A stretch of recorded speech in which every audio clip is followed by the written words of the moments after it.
In the prosperous Dutch village of Dorne, a cautionary tale has haunted generations. The story of Eust van Houten, a merchant who dared to desecrate an ancient grove for profit. But as his apple orchard flourished unnaturally, a dark curse took root, twisting the very land itself. Is Eust's tale merely a legend, or does something truly sinister lurk in the shadows of Dorne's Blighted Orchard? Welcome to the quiet village of Dorne, where the echoes of the past whisper through the trees. Our story takes us back to the year 1742, a time when the Age of Enlightenment was in full swing, and men like Eust van Houten believed that reason and profit could conquer all, even the ancient forces of nature. But as Eust's ambition drove him to destroy a sacred grove, he unleashed a curse that would plague his family and the village for generations. A tale of greed, betrayal, and the terrible price of forgetting the old ways. Join us as we delve into the mystery of the Blighted Orchard.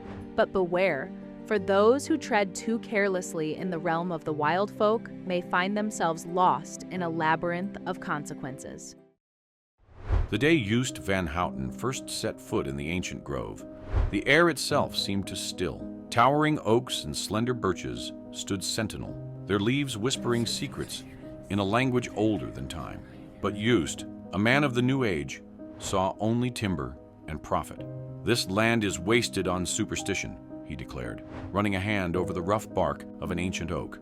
"I'll make it yield to reason and the plow." The elders came to him then, their faces lined with concern.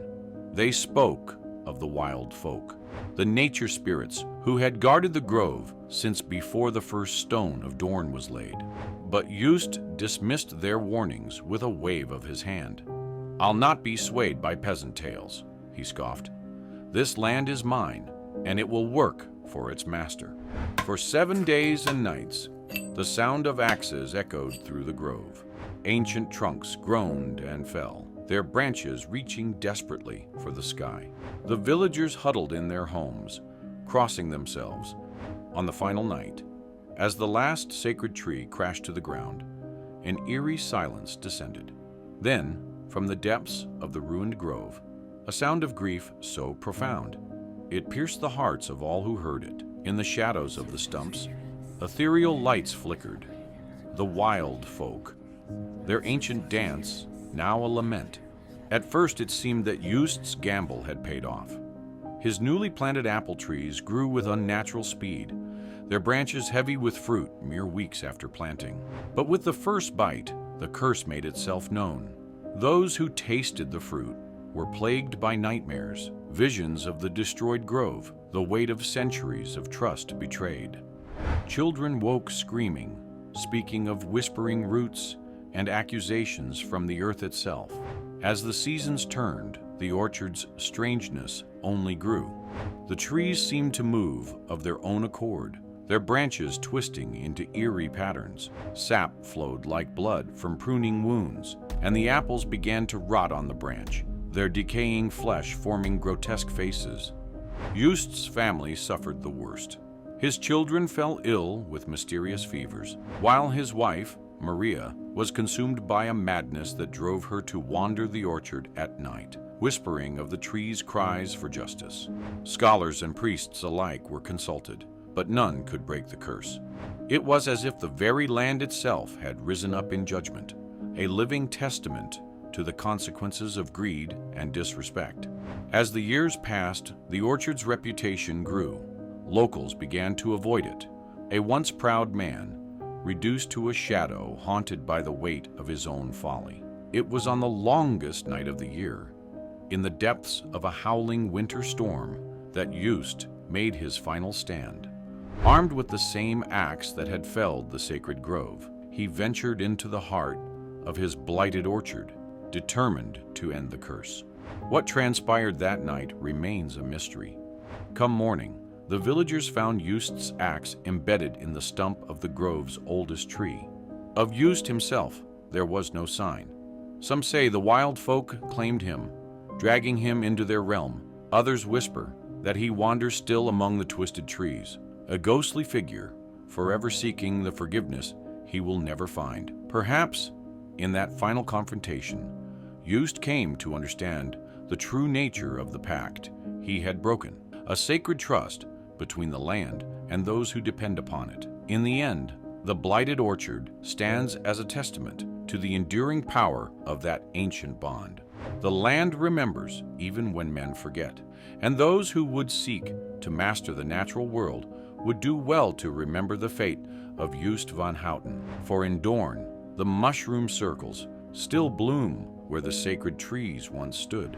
The wild folk's dance may be a lament, but it is also a warning, a call to honor the old pacts and to tread carefully in the realms where the seen and the unseen intertwine. Historical analysis. The tale of the Blighted Orchard is more than a ghost story or a fable. It's a reminder of the delicate balance between man and nature and the consequences of tipping that balance too far. In our modern age, it's easy to dismiss tales like Eust's as mere superstition, relics of a less enlightened time. But perhaps there's a deeper wisdom in these old stories, a recognition that our world is more mysterious and interconnected than we sometimes like to believe. The curse of Eust's orchard may be an extreme example, but it reflects a truth that we ignore at our peril, that the land is not merely a resource to be exploited, but a living entity with its own rhythms and requirements. That there are forces in this world that demand respect, and that the pursuit of profit without regard for consequence is a dangerous game indeed. The story of the Blighted Orchard reminds us to approach the natural world with humility, to recognize our place within the greater web of life. In the end, perhaps the true message of Eust's tale is this, that the land remembers and the wild folk still dance. And if we listen carefully, in the whisper of the leaves and the murmur of the soil, we may yet learn to join their ancient song, a hymn of balance, respect, and the enduring power of nature's sacred mysteries. Tourist Guide. All right, listen up, all you lovers of the macabre and seekers of the strange. If you're brave enough to venture into the heart of Dorne's darkest legend, have I got the tour for you. Our journey begins in the sleepy village of Dorne itself, a picturesque cluster of old stone houses and cobbled streets that seems to have sprung straight from a fairy tale. But don't let the quaint charm fool you.